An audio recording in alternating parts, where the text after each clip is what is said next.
इस वीडियो में हम कैल्सिफिकेशन के बारे में जानेंगे। कैल्सिफिकेशन क्या होता है?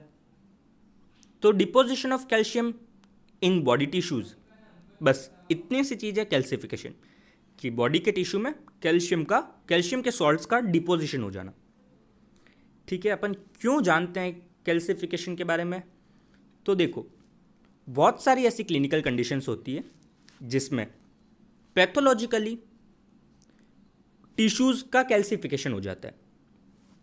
अगर अपन एक बात समझे तो H&E स्टेन की बात करें अपन, इसके हिसाब से जो कैल्शियम है ना, वो बेसोफिलिक होता है। कैसा होता है? बेसोफिलिक, यानी वॉयलेट स्टेन देगा। तो अगर आप एक्यूट पैंक्रियाटाइटिस, अभी हम आगे एग्जांपल्स में देखेंगे कि एक्यूट पैंक्रियाटाइटिस में भी कैल्सिफिकेशन हो जाता है। तो मैं यहाँ पे आपको बहुत बेसिक सी बात समझा रहा हूँ कि अपन कैल्सिफिकेशन क्यों पढ़ रहे हैं, अभी अपन उसके बारे में क्यों जान रहे हैं। तो अगर अपन एक्यूट पैंक्रियाटाइटिस का केस देखें,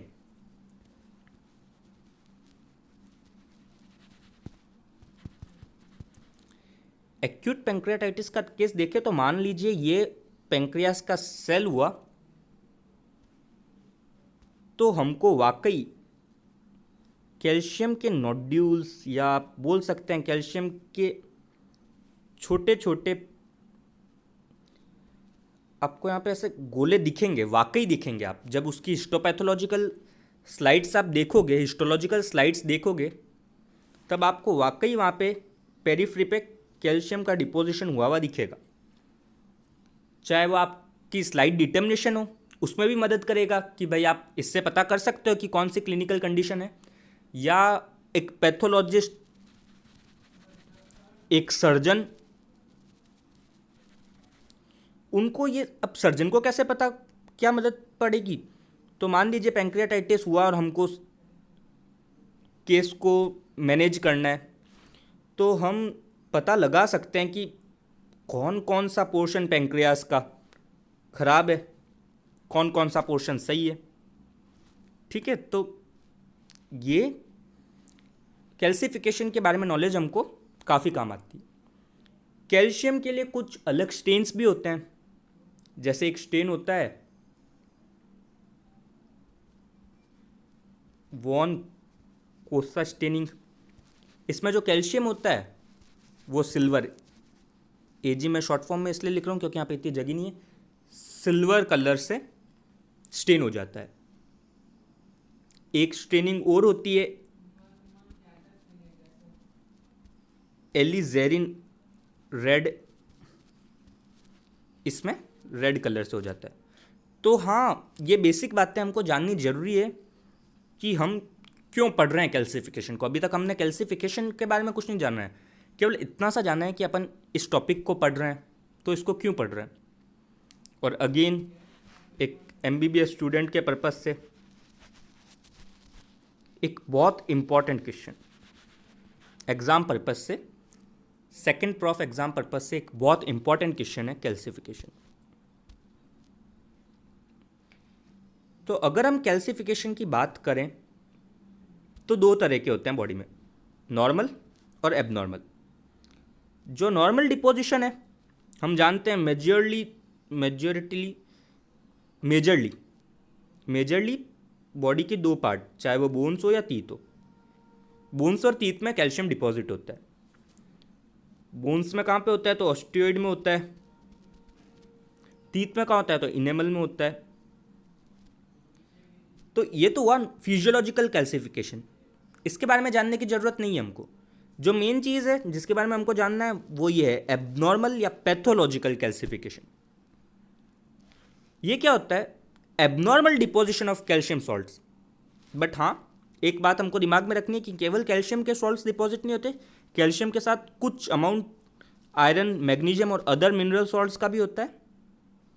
इनका एबनॉर्मल डिपोजिशन हो जाता है इनेमल और ऑस्टोइड को छोड़ के बाकी किसी भी टिश्यू में। अगर इनेमल और ऑस्टोइड को छोड़ के बाकी किसी भी टिश्यू में कैल्शियम और उसके साथ कुछ अदर मिनरल्स का डिपोजिशन हो रहा है तो वो पैथोलॉजिकल कंडीशन है। फिजियोलॉजिकली आपकी बॉडी में डिपोजिशन नहीं होगा। अगर ऐसा कुछ आपकी बॉडी में हो रहा है तो वो पैथोलॉजिकल सिचुएशन है। अगर ग्रॉस फीचर की बात करें तो फाइन वाइट ग्रेन्यूल या क्लम्प्स की फॉर्म में कैल्शियम का डिपोजिशन होता है। दो इंपॉर्टेंट टाइप्स है पैथोलॉजिकल कैल्सिफिकेशन के, एक तो है डिस्ट्रोफिक कैल्सिफिकेशन, एक है metastatic calcification. Exam point of view से एक बहुत इंपॉर्टेंट क्वेश्चन कि what are the difference between dystrophic calcification and metastatic calcification. RUHS university का अगर आप पेपर उठाएं तो आपको 5 मार्कर में ये क्वेश्चन बहुत बार मिल जाएगा। अगर हम डिस्ट्रोफिक कैल्सिफिकेशन की बात करें, ये दो अलग अलग तरह के हैं। पहले मैं डिस्ट्रोफिक की बात करूंगा, फिर मैं मेटास्टैटिक की बात करूंगा, पर क्योंकि ये डिफरेंस फॉर्म में ज़्यादा आता है इसलिए मैंने ऐसे लिखा है। ठीक है, तो अगर अपन डिस्ट्रोफिक कैल्सिफिकेशन की बात करें तो ये होता है कैल्शियम का डिपोजिशन लोकली किसी डाइंग या डीजनरेटिंग सेल में, डीजनरेटिंग सेल या डीजनरेटिंग टिश्यू में। इसको अपन समझते हैं।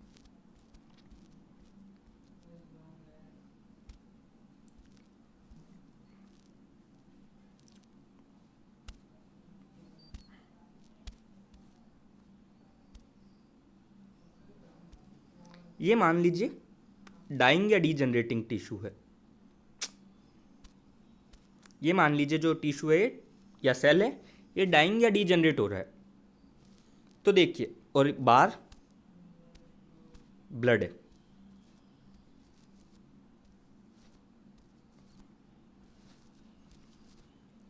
तो एक बहुत कॉमन बात समझिए कि इस टिश्यू के डीजनरेशन के कारण, अभी अपन पूरा मैकेनिज्म समझेंगे, बट मैं आपको केवल अंतर याद कराने के लिए एक एग्जाम्पल के फॉर्म में आपको ये समझा रहा हूँ कि इतना सा दिमाग में रखें कि जब ये टिश्यू डैमेज हो रहा है तो इसके अंदर कुछ हो रहा है, कुछ इसके अंदर लोकली हो रहा है, जिसके कारण इसके अंदर का कैल्शियम, अब देखिए कैल्सिफिकेशन है ना, अगर कैल्सिफिकेशन है तो कैल्शियम डिपोजिशन हो रहा है, मतलब कैल्शियम तो बढ़ना चाहिए। ठीक है, अगर कैल्सिफिकेशन है और कैल्शियम डिपोजिशन हो रहा है मतलब कैल्शियम तो बढ़ना चाहिए। जब कैल्शियम बढ़ेगा तभी कैल्सिफिकेशन होएगा। तो कुछ लोकली इसके अंदर कुछ चेंजेस हो रहे हैं सेल में डीजनरेशन के टाइम या डेथ के टाइम, इसके अंदर कुछ लोकल चेंजेस हो रहे हैं जिसके कारण इसका इंट्रासेल्युलर कैल्शियम लेवल, एक सेकेंड मैं पॉज करता हूं क्योंकि हाँ, तो इसकी डेथ के कारण इसके अंदर कुछ इंट्रासेल्युलर चेंजेस हो रहे हैं जिसके कारण इसका कैल्शियम लेवल इंक्रीज हो रहा है और वही कैल्शियम इस सेल में डिपॉजिट हो रहा है। तो अब देखो, ये सेल डेथ हो रहा है, मतलब नॉर्मल सेल नहीं है, डीजनरेटेड या डाइंग सेल है। इंट्रासेल्युलर कैल्शियम चेंज हो रहा है पर बाहर ब्लड में कैल्शियम नॉर्मल है। ठीक है, चूंकि ये सेल डीजनरेटिंग या डेथ है तो ऑब्वियस ये चीज़ जो हो रही है इरिवर्सिबल हो रही है, क्योंकि अब मरते हुए सेल को वापस जिंदा थोड़ी करोगे, जो सेल मर रहा है वो तो मरेगा। ठीक है, बाहर अगर बात करें तो ब्लड में सीरम लेवल, मतलब सीरम में कैल्शियम लेवल नॉर्मल है। ठीक है, मतलब जो बॉडी में कैल्शियम मेटाबॉलिज्म है वो नॉर्मल है, क्योंकि अगर बॉडी में कैल्शियम मेटाबॉलिज्म इंपेयर होता तो क्या होता, अगर बॉडी में कैल्शियम मेटाबॉलिज्म इंपेयर होता तो सीरम कैल्शियम लेवल इंक्रीज हो जाता, है ना। जबकि डिस्ट्रोफिक में ऐसा कुछ नहीं है, इंट्रासेल्युलर कैल्शियम लेवल इंक्रीज हो रहा है। समझ रहे हैं आप। तो देखिए, यही था डिस्ट्रोफिक कैल्सिफिकेशन। अगर अपन इसकी बात करें तो क्या होता है डिस्ट्रोफिक कैल्सिफिकेशन, कैल्शियम का deposition in locally dying tissues with body का जो कैल्शियम मेटाबॉलिज्म है वो नॉर्मल है। अगर बॉडी का कैल्शियम मेटाबॉलिज्म नॉर्मल है तो कैल्शियम लेवल सीरम में नॉर्मल है, क्योंकि सेल डाइंग है तो ये जनरली इरिवर्सिबल होता है।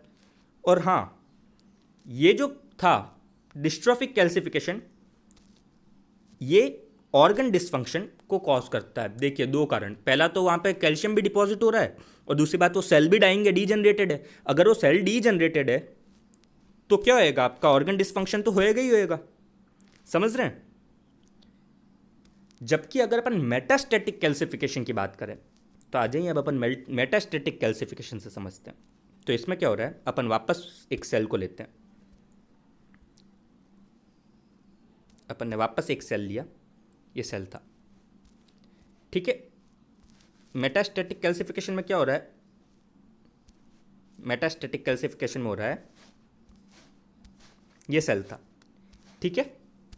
लेकिन इस बार प्रॉब्लम हो गई, ब्लड में कैल्शियम लेवल काफ़ी इंक्रीज हो गया, जिसके कारण इस सेल के अंदर जाके, क्योंकि ब्लड सेल से मतलब जिसके कारण ब्लड से कैल्शियम लेवल इस सेल में पहुंच रहा है और कैल्शियम के सॉल्ट्स यहाँ पे बना रहा है, ठीक है। अब अगर ब्लड में कैल्शियम लेवल, तो देखो पहली बात तो ये सेल नॉर्मल है, यहाँ पे इस बेचारे सेल की कोई गलती नहीं है, जो भी ये ब्लड में कैल्शियम लेवल इंक्रीज है। अगर ब्लड में कैल्शियम लेवल इंक्रीज है मतलब बॉडी का जो कैल्शियम मेटाबॉलिज्म है वो इम्पेयर हुआ है, तभी ब्लड में कैल्शियम लेवल इंक्रीज है।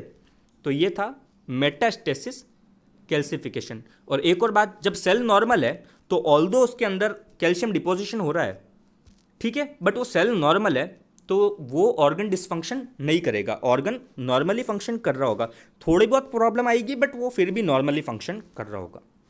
तो deposition occurs in normal tissue, जबकि डिस्ट्रोफिक में किस में था, डाइंग टिश्यू। डिस्ट्रोफिक में कैल्शियम मेटाबॉलिज्म नॉर्मल था, जबकि इसमें क्या है, इसमें जो मेन चीज़ है वो ब्लड में कैल्शियम लेवल बढ़ रहा है ना, ऑलमोस्ट ऑलवेज हाइपर कैल्सीमिया। क्या होता है नॉर्मल सीरम कैल्शियम लेवल 9 से 11 मिलीग्राम पर डेसीलीटर, इंपॉर्टेंट है, याद रखना, ठीक है। 9 से 11 मिलीग्राम पर डेसीलीटर, जब इससे इंक्रीज होता है तो ये लीड्स टू हाइपर कैल्सीमिया। और क्यों हो रहा है हाइपर कैल्सीमिया, क्योंकि बॉडी का कैल्शियम मेटाबॉलिज्म डीअरेंज्ड हो चुका है। अगर आप कैल्शियम मेटाबॉलिज्म को वापस अगर आप कैल्शियम लेवल वापस नॉर्मल कर दोगे तो जो कैल्शियम सॉल्ट्स थे वो वापस हट सकते हैं, तो ये एक रिवर्सिबल है और कोई भी क्लिनिकल डिसफंक्शन नहीं होता। तो देखो मैंने आपको बोला था इंपॉर्टेंट क्वेश्चन है, तो ये 4-5 डिफरेंस, 1 2 3 4 5, ये 5 डिफरेंस तो बता चुका हूँ, बट केवल 5 डिफरेंस से काम नहीं चलेगा। हर जगह जहाँ पे भी होता है तो वहाँ अपन उसके कुछ एग्जाम्पल्स कैसे कॉज हो रहा है, कॉज और उसकी क्या पैथोजेनेसिस है वो भी लिखेंगे। तो इनको हमने आगे डिस्कस किया है एक एक चीज़ को, ठीक है। इंपॉर्टेंट क्वेश्चन है, अच्छे से सुनना, और वाकई अच्छी चीज़ है, समझ में आएगा आपको, अच्छे से आएगा। अगर अपन पैथोजेनेसिस की बात करें, मतलब पैथोजेनेसिस यानी ये पैथोलॉजी कैसे हो रही है, कैसे उसका शुरुआत हो रही है, जीनेसिस मतलब शुरुआत कैसे हो रही है वो पैथोलॉजी। तो अगर अपन डिस्ट्रोफिक कैल्सिफिकेशन, वही मेन है। मेटास्टेटिक तो अपन अभी भी बता सकते हैं, हाइपर कैल्सीमिया। अब हाइपर कैल्सीमिया कैसे हो सकता है, बहुत सारे कोर्स है, आगे अपन डिस्कस करेंगे, और बहुत कुछ अपन फिजियोलॉजी में डिस्कस कर भी चुके हैं। तो पैथोजेनेसिस ऑफ डिस्ट्रोफिक कैल्सिफिकेशन ये अपने आप में इंपॉर्टेंट है। किसमें होता है डिस्ट्रोफिक कैल्सिफिकेशन, डाइंग टिश्यू। तो देखो बहुत सिंपल सा कॉन्सेप्ट है कि जब कोई टिश्यू या सेल डाई कर रहा है, जब कोई सेल डाई कर रहा है तो ये अपने पास कुछ फॉस्फेट्स को अट्रैक्ट करेगा। किसको अट्रैक्ट करेगा, फॉस्फेट्स को, और इंटर्न वो फॉस्फेट्स वहां जाके जुड़ेंगे, और उसके साथ साथ फॉस्फेट्स वहां जुड़ गए तो फॉस्फेट अट्रैक्ट करेंगे कैल्शियम को, और कैल्शियम और फॉस्फेट मिलके कैल्शियम फॉस्फेट बना देंगे। जैसे अपनी बॉडी में हाइड्रोक्सीएपेटाइट जैसे अपनी बोन्स में हाइड्रोक्सीएपेटाइट बनाता है ना, बोन को मेन स्ट्रॉन्ग, मतलब उसको सॉलिड फॉर्म कौन देता है, हाइड्रोक्सीएपेटाइट। ठीक उसी तरह एक नॉर्मल टिश्यू में ये कैल्शियम फॉस्फेट, ठीक उसी तरह जैसे हाइड्रोक्सीएपेटाइट होता है, वैसे ठीक उसी तरह ये कैल्शियम फॉस्फेट उसको एक बोनी स्ट्रक्चर दे देता है। इससे मेरे को एक अच्छी बात और दिमाग में ही आपको बता देता हूँ मैं, इसके कारण इसको हीट्रोटॉपिक ऑसिफिकेशन भी बोलते हैं, ठीक है। क्योंकि ऑल्दो ये बोन नहीं है बट फिर भी यहाँ पे ऑसिफिकेशन हो रहा है कैल्शियम डिपोजिशन के कारण, तो इसको हीट्रोटॉपिक ऑसिफिकेशन कैल्सिफिकेशन को, हीट्रोटॉपिक ऑसिफिकेशन की तरफ भी ये लीड करता है। तो अब अपन इसकी पैथोजेनेसिस अच्छे से समझते हैं। अपन ने बेसिक तो समझ ली, अब अपन अच्छे से समझते हैं कैसे होता है। तो जब भी कोई सेल डैमेज हो रहा है तो मेम्ब्रेन डैमेज होएगी, मेम्ब्रेन बाउंड वेसिकल्स की मेम्ब्रेन डैमेज होएगी, सेल की मेम्ब्रेन डैमेज होएगी। उसके कारण क्या होगा कि जब मेम्ब्रेन डैमेज हुई तो फॉस्फोलिपिड्स, मेम्ब्रेन में फॉस्फोलिपिड्स होते हैं, उससे कैल्शियम आके बाइंड कर रहा है। एक चीज़ तो उससे कैल्शियम आके बाइंड कर रहा है। सुनो, मैंने आपको उस समय समझाया था फॉस्फेट बाइंड करता है, बट मैं आपको अच्छे से यहाँ पे समझाता हूँ, वो चीज़ केवल समझाने की थी। उस पर कैल्शियम आके बाइंड कर रहा है, पहली चीज़, ठीक है। दूसरी चीज़ क्या हो रही है, एक और चीज़ है कि इंजरी जब होती है सेल में तो इंजर्ड माइटोकॉन्ड्रिया वो कैल्शियम का अपटेक और बढ़ा देता है, सेल में कैल्शियम अपटेक और बढ़ जाता है। तो पहला तो मेम्ब्रेन डैमेज के कारण कैल्शियम ज़्यादा आ रहा है, दूसरा उस सेल में सेल इंजरी के कारण इंजर्ड माइटोकॉन्ड्रिया कैल्शियम अपटेक बढ़ा रहा है।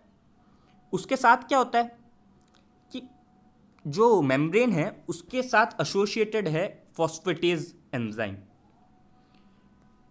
ये फॉस्फेटेज एंजाइम नए फॉस्फेट ग्रुप को जनरेट करती है, ठीक है। तो जो मैंने आपको समझाया था कि डीनेचर्ड प्रोटीन या डीनेचर्ड सेल अट्रैक्ट्स फॉस्फेट, वो अट्रैक्ट नहीं, इंटर्न खुद जनरेट कर रही है, क्योंकि उसके पास उस डीनेचर्ड मेम्ब्रेन के पास एक प्रोटीन मतलब एक एंजाइम है। कौन सा एंजाइम है? फॉस्फेटेज एंजाइम है। तो जब उसके पास फॉस्फेटेज एंजाइम है तो वो फॉस्फेट को इंटर्न जनरेट कर रही है। और कैल्शियम, क्योंकि मेम्ब्रेन डैमेज है, फॉस्फोलिपिड्स ज़्यादा मतलब फॉस्फोलिपिड्स प्रेजेंट है तो कैल्शियम उसकी तरफ अट्रैक्ट हो रहा है, पहली चीज़। दूसरी चीज़, माइटोकॉन्ड्रिया इंजर्ड है, इंजर्ड माइटोकॉन्ड्रिया खुद अपटेक करता है कैल्शियम का। तो दो चीज़ें, तो फॉस्फेटेज के कारण फॉस्फेट ग्रुप भी बन रहा है और कैल्शियम अपटेक भी बढ़ रहा है। ये साइकिल बार बार रिपीट होती रहती है और इस रिपीटेशन के कारण कैल्शियम डिपॉजिट हो जाता है मेम्ब्रेन के पास। तो ये तो पूरा था जो हमने पढ़ा इनिशिएशन, कैल्शियम का डिपोजिशन तो हो गया। अब एक और प्रोसेस होता है प्रोपोगेशन। इस प्रोपोगेशन को समझते हैं। तो कुछ नहीं है प्रोपोगेशन, इतना सा है कि जब ये कैल्शियम डिपॉजिट होता है तो कुछ स्ट्रक्चरल चेंजेस होते हैं जिसके कारण माइक्रो क्रिस्टल्स बन जाते हैं, ठीक है। ये माइक्रो क्रिस्टल्स कुछ नहीं, ये माइक्रो क्रिस्टल्स ही प्रोपोगेशन करवाते हैं, मतलब इसको आगे बढ़ाते रहते हैं। ये तो थी पैथोजेनेसिस कि कैसे डिस्ट्रोफिक कैल्सिफिकेशन होता है। आगे अगर अपन समझें तो क्या एग्जाम्पल्स है डिस्ट्रोफिक कैल्सिफिकेशन के। देखिए, एग्जाम्पल्स डिस्ट्रोफिक कैल्सिफिकेशन के बहुत इंपॉर्टेंट है। क्यों बहुत इंपॉर्टेंट है? क्योंकि इस हर कंडीशन की स्लाइड में अपन को कैल्शियम का डिपोजिशन दिखेगा, ठीक है। और हम जान चुके हैं हम कैल्शियम डिपोजिशन कैसे देख सकते हैं। तो हर तरह के, देखो एक तो यहाँ पर सबसे पहले मैंने एक वर्ड लिखा है फोकस। पैथोलॉजी पढ़ रहे हैं ना अपन, पैथोलॉजी में ये फोकस वर्ड आपको बहुत बार देखने को मिलेगा, ठीक है। पैथोलॉजी में फोकस वर्ड आपको बहुत बार देखने को मिलेगा। इसका बस कुल मिला के मतलब इतना ही है, कहाँ से वो डिजीज़ या पैथोलॉजिकल कंडीशन शुरू हो रही है, मतलब स्टार्टिंग पॉइंट, सेंटर पॉइंट, ठीक है। जैसे मान लो कोई भूकंप आया तो भूकंप कहाँ से शुरू हुआ, बस वही उस भूकंप का फोकस है। ठीक उसी तरह अगर कोई भी बीमारी है तो बीमारी कहाँ से शुरू हो रही है, वही उसका फोकस है, ठीक है। तो focus of caseous necrosis, caseous necrosis क्या होता है? केशियस नाम से ही पता पड़ रहा है, केशियस नेक्रोसिस की तो एक बहुत अच्छी बात है कि आपको नाम से ही सब कुछ पता पड़ जाएगा। केशियस यानी चीज लाइक, है ना, किसके जैसा? चीज like, friable white appearance. Necrosis की जगह फ्राइबल वाइट अपीयरेंस देखने को मिलती है, ठीक है। कहाँ पे? बहुत ज़्यादा टीबी, टीबी ऑफ लंग्स एक बहुत कॉमन एग्जाम्पल है केशियस नेक्रोसिस का। बोन्स, अदर इंटरनल ऑर्गन्स, ठीक है। दूसरा लिक्विफेक्टिव नेक्रोसिस, इसके फोकस में भी हमको डिस्ट्रोफिक कैल्सिफिकेशन। तो बस कुछ नहीं है, बस बात इतनी सी है कि जितनी भी डिजीजेज हैं इनके सेंटर पॉइंट पर कैल्शियम का जाके डिपोजिशन हो रहा है, उसके कारण इनके सेंटर पॉइंट का कैल्सिफिकेशन हो रहा है। बस अपन ये देख रहे हैं कौन कौन सी बीमारियों के सेंट्रल पॉइंट पे कैल्सिफिकेशन होता है। तो केशियस नेक्रोसिस के बाद लिक्विफेक्टिव नेक्रोसिस, अब इससे भी अपन को पता पड़ रहा है नाम से ही लिक्विफेक्टिव यानी कुछ लिक्विड जैसा, है ना। तो ये कुछ नहीं है कि जो सेल है उसका हो रहा है डाइजेशन। उसके डाइजेशन के कारण क्या हो रहा है, जो टिश्यू है जो मर रहा है, जिसका नेक्रोसिस हो रहा है, उसका ट्रांसफॉर्मेशन हो रहा है लिक्विड विस्कस म्यूकस फॉर्म में। लिक्विड विस्कस म्यूकस फॉर्म में। हम सब जानते हैं इस लिक्विड विस्कस म्यूकस को हम आम भाषा में पस बोलते हैं। पस, पता है ना। ठीक है, तो बस यही था लिक्विफेक्टिव नेक्रोसिस किसी एब्सेस में, क्रोनिक इन्फ्लेमेशन में। यहाँ पे भी कैल्सिफिकेशन देखने को मिलता है। Fat necrosis. फैट नेक्रोसिस अपने आप में एक इंटरेस्टिंग बात है। क्यों इंटरेस्टिंग बात है कि देखो, फैट नेक्रोसिस कोई पैटर्न ऑफ नेक्रोसिस नहीं है। ये क्या लिखता है कि सेंटर ऑफ फैट डिग्रेडेशन, कहाँ पे फैट डिग्रेडेशन हो रहा है। अच्छे से समझते हैं इसको, क्योंकि एक बहुत इंपॉर्टेंट टॉपिक, और कोई भी एग्जाम हो, एमसीक्यू हो, ये एक्यूट पैंक्रेटाइटिस या traumatic necrosis of breast MCQ बनता है। ठीक है, एक इंपॉर्टेंट एमसीक्यू बनता है। इस बात को अच्छे से समझो क्या होता है। फैट नेक्रोसिस भी समझ में आ जाएगा अपन को, और सब कुछ समझ आ जाएगा। कैल्शियम डिपोजिशन भी कैसे होता है इसको मैं अच्छे से समझाता हूँ आपको। ठीक है, देखो अगर अपन इसको समझे तो क्या होता है। एक्यूट पैंक्रेटाइटिस का केस अपन ले रहे हैं। ठीक है, इसको मैं थोड़ी पेंसिल को छोटा कर देता हूँ, क्योंकि एक्यूट पैंक्रियाटाइटिस का केस अपन ले रहे हैं। इसमें क्या होता है, एक्यूट पैंक्रियाटाइटिस में कुछ नहीं होता, केवल जो पैंक्रियाटिक लाइपेज होता है ना, वो रिलीज हो जाता है पैंक्रियास से ही। रिलीज ऑफ एक्टिवेटेड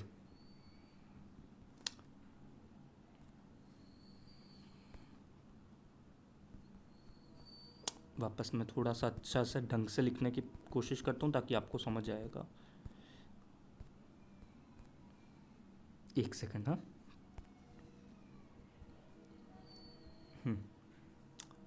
नहीं यार, अच्छे से तो नहीं लिख पा रहा मैं, आप समझने की कोशिश कर लीजिए।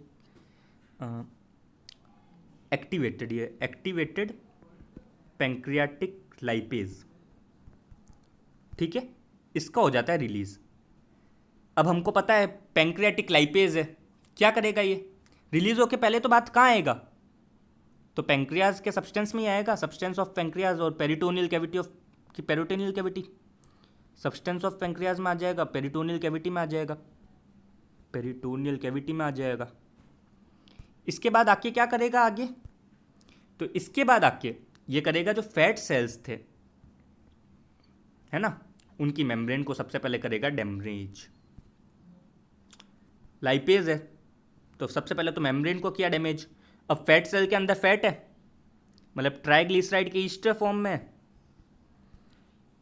इसका करेगा डिग्रेडेशन, यानी फैट का करेगा सेपोनिफिकेशन।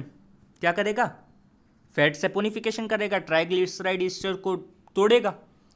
और जो ट्राइग्लिसराइड फ्री, और जब ट्राइग्लिसराइड ईस्टर तोड़ते हैं तो हम बायोकेमिस्ट्री में जान चुके हैं कि फ्री फैटी एसिड्स रिलीज होते हैं। Free fatty acid negative charge होता है इन पे, ये जाके कैल्शियम को अपनी तौर, मतलब इनसे जाके कैल्शियम अट्रैक्ट हो जाएगा, मतलब सॉरी अटैच हो जाएगा। ठीक है, इनके साथ जाके कैल्शियम कंबाइन हो जाएगा। इसके कारण क्या बन जाएगा, एक वाइट एरिया बन जाएगा, चौक जैसा, मतलब चौक पीस जैसा वाइट एरिया बन जाएगा। बस मतलब कुल मिला के क्या हो रहा है, आप समझ गए कैसे पैंक्रियाटाइटिस से, कैसे इस पैंक्रियाटाइटिस से कैल्सिफिकेशन हो रहा है, क्या रिलेशन है पैंक्रियाटाइटिस और कैल्सिफिकेशन का। ठीक है, तो ये था acute pancreatitis. Traumatic necrosis of breast बता चुका हूँ मैं, एक इंपॉर्टेंट एमसीक्यू है।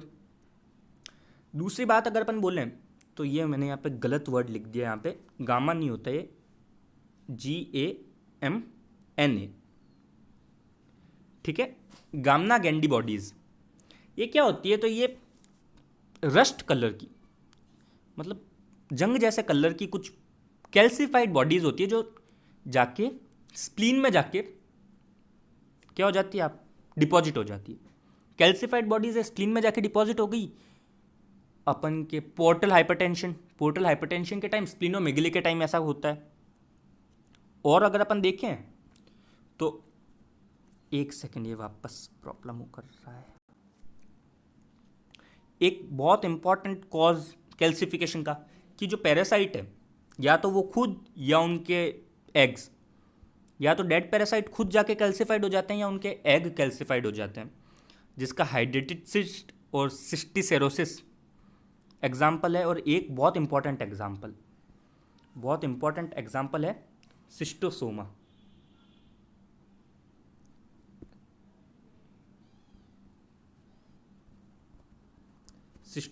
इसके एग्स कैल्सिफाइड हो जाते हैं। ठीक है, तो ये था डेड पैरासाइट्स, या खुद कैल्सिफिकेशन होएगा या उनके एग्स का कैल्सिफिकेशन हो जाएगा। इन्फ्रेक्स, थ्रोम्बस, हीमेटोमा, जो भी बोन्स के एडजेसेंट है उनका calcification. Centre of breast cancer, उसका भी कैल्सिफिकेशन हो जाता है। कॉन्जेनाइटल टॉक्सोप्लाज्मिनोसिस अपने आप में एक बहुत इंपॉर्टेंट कंडीशन है, इसके बारे में मैं अच्छे से आपको बताता हूँ। एक बहुत इंपॉर्टेंट कंडीशन, ठीक है। कॉन्जेनाइटल टॉक्सोप्लाज्मिनोसिस एक बहुत इंपॉर्टेंट कंडीशन क्यों है? क्योंकि इसमें ट्रायड देखने को मिलता है।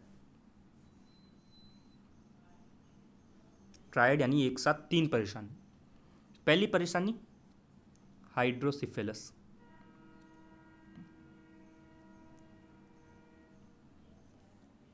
न्यूरोएनाट, न्यूरोफिजियो सब में पढ़ चुके हैं। वेंट्रिकल्स में फ्लूइड एक्यूमुलेट हो जाता है ना, हाइड्रोसिफिलस। कॉन्जेनाइटल टॉक्सोप्लाज्मोसिस के पेशेंट में हाइड्रोसिफिलस होता है। दूसरी चीज़ क्या हो सकती है?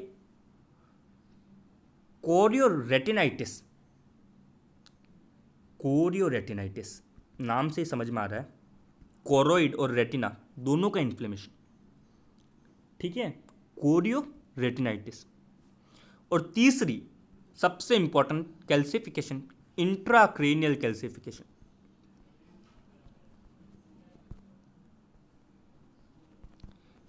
ठीक है, तो अगेन इंपॉर्टेंट टॉपिक था। आप एमसीक्यूज की अगर बात करें तो ये बता सकते हैं कि कॉन्जेनाइटल टॉक्सोप्लाज्मोसिस में कौन सी चीज़ नहीं है। ये भी क्वेश्चन हो सकता है कि ये इंट्राक्रेनियल कैल्सिफिकेशन जो है कॉन्जेनाइटल टॉक्सोप्लाज्मोसिस में देखने को मिलता है, कौन से टाइप का है, डिस्ट्रोफिक कैल्सिफिकेशन है या कैसा है, कैसे होता है। डीजेनरेटिव टिश्यूज़ में अगर देखें तो डेंस ओल्ड स्केयर्स के सेंटर पे कैल्सिफिकेशन हो सकता है। Thyroid carcinoma, senile changes, age related changes, epidermal या पिलर सिस्ट में कैल्सिफिकेशन। मोंकेबर्ग स्क्लेरोसिस क्या होता है? ट्यूनिका मीडिया, उसमें कैल्सिफिकेशन हो जाता है। 3 लेयर होती है ना ब्लड वेसल की, उसकी ट्यूनिका मीडिया, इस कंडीशन में ट्यूनिका मीडिया में कैल्सिफिकेशन हो जाता है। तो ये तो देखो मैं ऑलरेडी बता चुका हूँ, ये एक बहुत इंपॉर्टेंट टॉपिक है। तो अभी तो हमने बहुत सारी डिजीज़ेस के बारे में देखा कि इस डिजीज़ में हो सकता है, इस डिजीज़ में हो सकता है, इस डिजीज़ में कैल्सिफिकेशन होता है। बट ऑब्वियस है अपन एग्जाम तक सारी डिजीजेज याद नहीं रख सकते, है ना। अपन एग्जाम तक सारी डिजीजेज याद नहीं रहेंगे। पर मैं ये भी बोल रहा हूँ, ये एग्जाम पॉइंट ऑफ व्यू से एक बहुत इंपॉर्टेंट क्वेश्चन है। मतलब हर 3 साल में एक बार तो ये आ ही रहा है। तो अगर कुछ ऐसा है तो कुछ ना कुछ तो अपन को करना पड़ेगा ना, क्योंकि 5-6 एग्जाम्पल जो सबसे इंपॉर्टेंट भी है, मतलब जो मेंशन होने ही चाहिए एग्जाम में नंबर आने के लिए, और साथ में वो एग्जाम कैसे अपन को क्वेश्चन याद रहे। तो इसके लिए देखो एक बहुत सिंपल सी ट्रिक है, जो 5 सबसे इंपॉर्टेंट एग्जाम्पल्स हैं उसकी ABCDE, एटलीस्ट इसमें तो कुछ याद नहीं करना ना, बस ये याद करना है A क्या है, B क्या है, C क्या है, D क्या है, E क्या है। तो A क्या है इसमें? एथेरोस्क्लेरोसिस, ठीक है। तो एथेरोस्क्लेरोसिस में एथेरोमास जो होते हैं उसमें भी कैल्सिफिकेशन देखने को मिलता है, एक इंपॉर्टेंट एग्जाम्पल है। बी क्या है? सामोमा बॉडीज, डिटेल्ड है, अभी मैं अच्छे से आपको समझाऊंगा। सी कैशियस नेक्रोसिस, हम समझ चुके हैं। डी, इसको खोल देते हैं, इसको। डी क्या है? डैमेज हार्ट वॉल्व्स और डेड पैरासाइट। सब कुछ एग्जाम में नहीं लिखना, पर हाँ अब जो डेड पैरासाइट्स थे उसके बारे में जब मैंने आपको बताया था, कौन सा है, सिस्टोसोमा एग्स, इनके बारे में तो लिखना जरूरी है ना। तो बाकी सब अपन को पता होना चाहिए, बट जो इंपॉर्टेंट है वो याद भी होना चाहिए। तो हार्ट वॉल्स डैमेज हो जाते हैं, मैं अभी बता चुका हूँ कि इससे ऑर्गन डिसफंक्शन होता है। तो हाँ, यहाँ कैल्शियम डिपोजिशन से ऑलरेडी हार्ट वॉल्व डैमेज हो रहे हैं, डीजनरेट हो रहे हैं, तब कैल्शियम डिपोजिशन हो रहा है। और साथ में जब कैल्शियम डिपोजिशन हो रहा है तो वो और मतलब लंका लगा देते हैं। समझ रहे हो आप? मतलब क्या बोलते हैं अपन, एक्स्ट्रा, मतलब 5 परेशानी वो है तो 4 परेशानी अपन कैल्शियम की तरफ से ऐड हो जाती है वहाँ पे। ठीक है, और हार्ड हो रहे हैं और वो कुछ प्रॉब्लम हो ही रही है। ई एंजाइमेटिक फैट नेक्रोसिस अपन डिस्कस कर चुके हैं। जो चीज़ अपन ने डिस्कस नहीं करी थी वो थी सामोमा बॉडीज़। इंपॉर्टेंट चीज़ है सामोमा बॉडीज़। क्या होती है ये? माइक्रोस्कोपिक कैल्सिफिक कलेक्शन है। कैसा होता है कैल्सिफिक कलेक्शन? क्यों बोलते हैं इनको सामोमा बॉडीज़? तो देखो,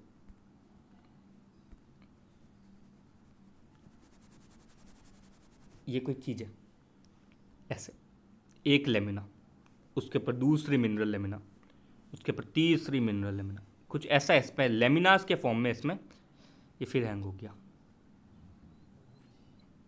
पॉज करता हूँ मैं 1 सेकंड। तो लेमिनास के फॉर्म में इसमें कैल्सिफिकेशन होता है। बहुत सारी कंडीशंस में देखने को मिलता है अपन को सामोमा बॉडीज़, जैसे papillary thyroid carcinomas, papillary renal carcinomas, endometrial adenocarcinomas. तो हाँ, ये था सामोमा बॉडीज़। ठीक है, ये मैंने ABCDE, ए के बारे में, सी के बारे में, डी के बारे में, ई के बारे में तो सब कुछ लिखा है इस स्लाइड में। मैं बी के बारे में लिखना भूल गया, अभी मेरे को दिमाग में आया, 1 सेकंड। नोट्स बनाते वक्त मेरे दिमाग में रहा ही नहीं कि मैं इनको ऐड करना रह गया है, तो आप बुक से भी देख लीजिएगा। और बाकी क्या था वो मैं बता चुका हूँ। ठीक है, बट मैं वो प्रॉपर साइंटिफिक टर्म में नहीं बता पा रहा, इसलिए आप इसको बुक से देख लीजिएगा सामोमा बॉडीज़ को। ठीक है, बेसिक्स क्लियर हो गई कि इस पर कैसा कुछ, इसको सामोमा क्यों बोलते, तो क्यों बोलते हैं इसको सामोमा बॉडीज़? तो देखो, एक सिंगल नेक्रोटिक सेल है, एक सिंगल नेक्रोटिक सेल है, इसके चारों तरफ लेमिनेटेड कैल्शियम मैग्नीशियम के सॉल्ट्स आके एक लेमिनर लाइक कॉन्फ़िगरेशन दे देते हैं। कैसा कॉन्फ़िगरेशन दे देते हैं? Laminar configuration. नेक्रोटिक सेल, इसके चारों तरफ ऐसा कॉन्फ़िगरेशन, तो ये मतलब सैंड ग्रेन्यूल्स जैसा दिखने लग जाता है। इसके कारण इसको सामोमा बॉडीज़ कहते हैं।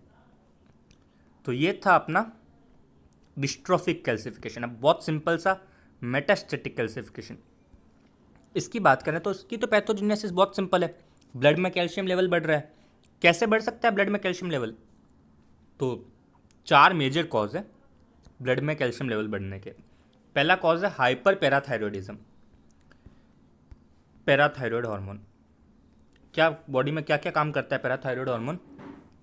तो हम सब अवेयर है। पहला, बोन रिजॉर्प्शन को बढ़ा देता है, तो उसके कारण ब्लड में कैल्शियम लेवल इंक्रीज हो जाता है। दूसरा, किडनी को कहता है, क्या कहता है? कैल्शियम को रीएब्जॉर्ब करना इंक्रीज कर दो, तो कैल्शियम का रीअब्जॉर्प्शन इंक्रीज हो जाता है। तीसरा, इसी किडनी को कहता है कि विटामिन डी का एक्टिव फॉर्म बनाना शुरू हो जाओ। कौन से विटामिन का? विटामिन डी का एक्टिव फॉर्म बनाना शुरू हो जाओ। पी ने डी, पी तो कुछ होता ही नहीं। तो ये था पीटीएच। अब क्या होता है, अगर किसी भी तरह से ब्लड में इस पीटीएच हार्मोन का, 1 सेकेंड, अगर किसी भी तरह से ब्लड में इस पीटीएच हार्मोन, ये हो तो रही रिकॉर्ड, हाँ, क्योंकि मैं पहले रिकॉर्ड करना भूल गया, तो इसलिए मैं बार बार देख लेता हूँ रिकॉर्ड हो तो रही है। पीटीएच हार्मोन बढ़ जाता है तो क्या होएगा? हाइपर कैल्सीमिया, क्योंकि पैराथायरॉयड हार्मोन खुद ही एक हाइपर कैल्सीमिक हार्मोन है, सिंपल। तो अब कैसे बढ़ सकता है पीटीएच ब्लड में? या तो होएगा आपको पैराथायरॉयड ट्यूमर, उसके केसेस में बढ़ सकता है पीटीएच खुद ही, जब पैराथायरॉयड ग्लैंड में ट्यूमर है तो ज़्यादा पैराथायरॉयड हार्मोन सिक्रेट कर रहा है। दूसरा क्या होता है, पैराथायरॉयड हार्मोन के जैसे कुछ प्रोटीन्स, इसी फैमिली के कुछ प्रोटीन्स, ये प्रोटीन्स पैराथायरॉयड मतलब ग्लैंड नहीं सिक्रेट करता, कुछ दूसरे पोर्स मतलब सेल्स सिक्रेट करते हैं, इसलिए इसको एक्टोपिक सिक्रेशन बोलते हैं। Ectopic secretion of PTH related proteins, PTR, parathyroid related proteins. ठीक है, कहाँ से होता है? Malignant tumours, specially malignant tumours. ये मान लीजिए मैलिग्नेंट सेल है तो ये पीटीआर प्रोटीन को सिक्रेट करता है। पीटीआर मतलब पैराथायरॉयड रिलेटेड, और कुछ नहीं है, कोई स्पेसिफिक कोड लैंग्वेज में नाम नहीं है। ठीक है, तो इससे हाइपरकैल्सीमिया हो सकता है। दूसरा, बोन टिश्यू के डिस्ट्रक्शन से हाइपरकैल्सीमिया हो सकता है। बहुत सारे कॉज होते हैं बोन टिश्यू डिस्ट्रक्शन, जैसे बोन मेरो के ट्यूमर्स मल्टीपल माइलोमा में होता है, ल्यूकेमिया में होता है, या diffuse skeletal metastasis. Diffuse skeletal metastasis क्या होती है? मतलब सेंटर ऑफ मेटास्टेसिस, मतलब centre of carcinoma, centre of cancer तो कुछ और है, पर उसके मेटास्टेसिस बोन्स में पहुंच गई। मेटास्टेसिस से सेल्स बोन में पहुंच गए, कैंसर सेल्स। सबसे कॉमन एग्जाम्पल ब्रेस्ट कैंसर, सबसे कॉमन एग्जाम्पल। ठीक है, अगर लंग्स का कैंसर भी मेटास्टेसिस शो करता है, स्केलेटल मेटास्टेसिस, बट सबसे कॉमन एग्जाम्पल है ब्रेस्ट कैंसर। अगर आगे एक पैकेट डिजीज़ है, इसमें कुछ नहीं होता, बोन टर्नओवर बढ़ जाता है। थोड़ा सा समझते हैं तो बोन टर्नओवर बढ़ने से क्या होता है? एक बोन जल्दी टूटती है, फिर वापस रीग्रो जल्दी होती है, बहुत जल्दी टूटती है, फिर वापस रीग्रो होती है, फिर टूटती है, फिर रीग्रो होती है। बट शैतान का काम, मतलब जल्दी का काम शैतान का काम। जब वो वापस रीग्रो इतना जल्दी हो रही है तो वो इतनी बोन अपनी डेंसिटी मेंटेन करके नहीं रख पाती, वो इतनी स्ट्रांगली वापस नहीं बन पाती। ठीक है, जब वो वापस स्ट्रांगली नहीं बनती तो वो एक सॉफ्ट फ्रेजाइल ऐसी बोन बनती है। ठीक है, तो ये तो थी पैकेट डिजीज। इसमें कुछ नहीं हो रहा, बोन टर्नओवर बढ़ रहा है, बोन टिश्यू का डिस्ट्रक्शन बढ़ता है, उसके कारण हाइपरकैल्सीमिया होता है। तीसरी चीज़, vitamin D related disorder. Vitamin D का सबसे इंपॉर्टेंट प्राइम फंक्शन क्या होता है? जीआईटी से कैल्शियम एब्जॉर्प्शन बढ़ाना। तो विटामिन डी इंटॉक्सिकेशन, अगर खुद विटामिन डी बॉडी में ज़्यादा है तो ऐसा हो सकता है। सार्कोइडोसिस एक क्लिनिकल कंडीशन होती है जिसमें कुछ vitamin D precursor cell, vitamin D के प्रिकर्सर है ना, इस विटामिन डी प्रिकर्सर को मैक्रोफेजेस एक्टिवेट कर देते हैं। मैक्रोफेजेस इनको एक्टिवेट कर देते हैं, तो ये विटामिन डी के प्रिकर्सर एक्टिव फॉर्म में आ जाते हैं। जब ये एक्टिव फॉर्म में आ गए तो एक तरह से विटामिन डी का इंटॉक्सिकेशन ही हो गया। विलियम्स सिंड्रोम, विलियम्स सिंड्रोम एक बहुत मतलब क्या है, कॉन्जेनाइटल, मतलब बच्चों में क्या होता है, मतलब कैल्शियम हाइपरकैल्सीमिया, बच्चों में हाइपरकैल्सीमिया का एक कॉज है, जेनेटिक है। इसमें क्या होता है, तो सेंसिटिविटी, हाँ, विटामिन डी की जो सेंसिटिविटी एबनॉर्मल हो जाती है, उसके कारण विलियम्स सिंड्रोम होता है। चौथा कॉज क्या होता है? Renal failure. इसमें क्या होता है, फॉस्फेट, अगर रीनल फेलियर है तो आपके फॉस्फेट आयंस रिटेन रहेंगे बॉडी में, और इसके रिटेंशन के कारण कैल्शियम इनसे जुड़ेगा और वही कैल्शियम फॉस्फेट बनाएगा। ठीक है, तो ये तो था, लेकिन ये चार तो थे कॉमन कॉज। कुछ और कॉज होते हैं, इसमें एक इंपॉर्टेंट कॉज है एल्युमिनियम इंटॉक्सिकेशन। जब ब्लड में एल्युमिनियम का लेवल बढ़ता है, बॉडी में एल्युमिनियम का लेवल बढ़ता है, तो ये ऑटोमेटिकली, ठीक है, एक तो क्रोनिक एल्युमिनियम लेवल किस में बढ़ता है, तो क्रोनिक डायलिसिस, रीनल डायलिसिस के पेशेंट्स में एल्युमिनियम का लेवल बढ़ता है। ठीक है, और इसके कारण ब्लड में कैल्शियम का लेवल बहुत ज़्यादा इंक्रीज हो जाता है, और ये कैल्शियम जाके पीटीएच को हालांकि इनएक्टिवेट करता है। तो ये एक रिसर्च का टॉपिक है कि एल्युमिनियम लेवल और पीटीएच हार्मोन का, मतलब एल्युमिनियम लेवल बढ़ना और पीटीएच हार्मोन कम होना रिसर्च टॉपिक है, इसलिए मैंने यहाँ पर हल्का सा डिस्कस कर दिया। पर ये है, एल्युमिनियम इंटॉक्सिकेशन से हाइपरकैल्सीमिया होता है, इतना दिमाग में रखना। एक है मिल्क एल्कली सिंड्रोम। कुछ नहीं, मिल्क एल्कली मतलब मिल्क कैल्शियम, मतलब कैल्शियम का हाइपरकैल्सीमिया इस कंडीशन में। दूसरी क्या चीज़ है इसमें, रिकॉर्ड हो तो रही है, हाँ हो रही है। दूसरी मेटाबॉलिक एल्कलोसिस, इसके कारण alkali syndrome, milk alkali syndrome. Too much calcium और एब्जॉर्बल एल्कली खाने के कारण ही हो जाती है। क्यों खाते हैं, मतलब एंटासिड्स हुआ, एंटासिड्स में ये चीज़ें होती है, सोर्स हैं इसका, तो ज़्यादा एंटासिड्स खाने के कारण कैल्शियम कार्बोनेट ज़्यादा खाने के कारण ये मिल्क एल्कली सिंड्रोम हो जाता है। ठीक है, तो इसके कारण भी हाइपर कैल्सीमिया होता है। अब ब्लड में हाइपर कैल्सीमिया हो गया, सिंपल सी बात। ये कैसा ब्लड बना दिया, मेरा खून नीला है, नहीं अपना लाल ही है। ठीक है, कैल्शियम लेवल बढ़ गया तो क्या है, कैल्शियम हर जगह जाके डिपॉजिट हो जाएगा? नहीं, पूरी बॉडी में जाके डिपॉजिट नहीं होता, मेनली वो लंग्स में, एल्वुलर सेप्टाज में, लंग्स के, किडनी की बेसमेंट मेम्ब्रेन में, स्टमक के इंटेस्टाइनल टिश्यू में, मतलब सॉरी गैस्ट्रिक म्यूकोसा में, ब्लड वेसल्स की इंटरनल इलास्टिक लेमिना में जाके डिपॉजिट हो जाता है। तो इस डिपोजिशन से मतलब यहीं पे जाके क्यों डिपॉजिट होता है, पूरी पूरी बॉडी में कहीं पे भी और डिपॉजिट क्यों नहीं होता? क्योंकि ये जो एरियाज हैं ये खुद एसिड सिक्रीट करती है। तो देखो बहुत सिंपल सी बात, अरे राम, ब्लू खून तो फिर भी सही था, तो हरा हो गया, मतलब ये कैल्शियम है इसके अंदर, मान लीजिए इसके अंदर एक कैल्शियम है, कैल्शियम कैल्शियम कैल्शियम, चलो ब्लड में जा रहा है हर जगह, बट अचानक कोई ऐसी सिचुएशन आ जाती है जहाँ पर अचानक से पीएच चेंज हो जाता है। जैसे ही पीएच चेंज हो जाता है, मतलब मान लीजिए सिचुएशन ऐसी कोई कंडीशन है, मतलब ऐसी ऐसी जगह है जहाँ पीएच चेंज हो रहा है, तो इन condition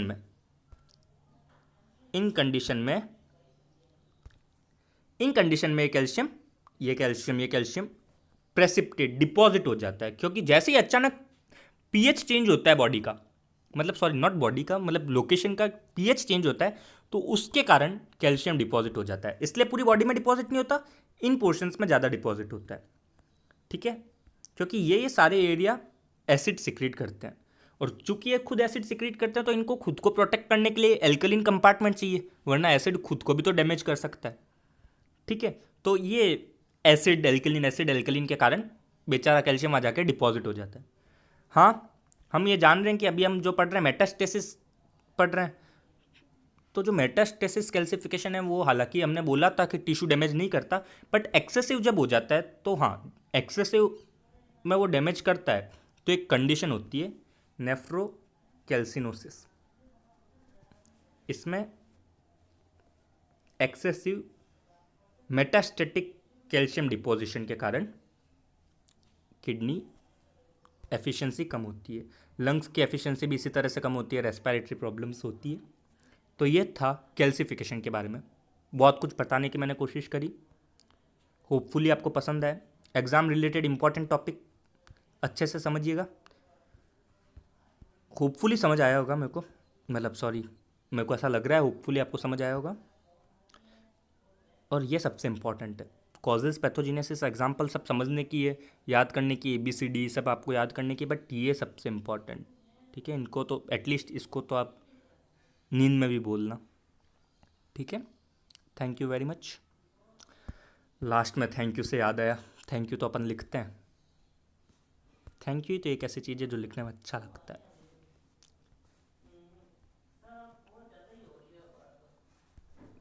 thank you, this was Jayant Sharma from government medical college Barmer, Jayant from GMC Barmer. Thank you, pause.